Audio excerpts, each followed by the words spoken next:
بسم اللہ الرحمن الرحیم۔ السلام علیکم پیارے دوستو، یاد رکھیے اللہ پاک کی بارگاہ میں عزت و فضیلت کا مدار نسب نہیں بلکہ پرہیزگاری ہے، جیسا کہ پارہ نمبر 26 سورۃ الحجرات کی آیت نمبر 13 میں ارشاد ہوتا ہے۔ ترجمہ: بے شک اللہ کے یہاں تم میں سے زیادہ عزت والا وہ ہے جو تم میں زیادہ پرہیزگار ہے۔ لہٰذا کسی رئیس، صدر اور وزیر کے گھر میں پیدا ہو جانا سعادت مندی نہیں بلکہ یہ دنیا کا دارالعمل ہے اور کھلا میدان ہے جسے ہر ایک نے اپنے اپنے طور پر طے کرنا ہے، اور جو نیکیوں میں جتنا مضبوط ہوگا اور جتنی زیادہ دوڑ لگائے گا وہ آگے نکلتا چلا جائے گا۔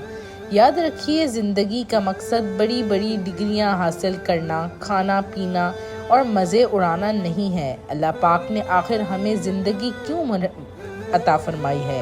آئیے قرآن پاک کی خدمت میں عرض کریں کہ اے اللہ پاک کی سچی کتاب، تو ہی ہماری رہنمائی فرما کہ ہمارے جینے اور مرنے کا مقصد کیا ہے۔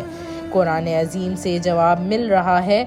ترجمہ: وہ جس نے موت اور زندگی پیدا کی کہ تمہاری جانچ ہو اور تم میں کسی کا کام زیادہ اچھا ہے۔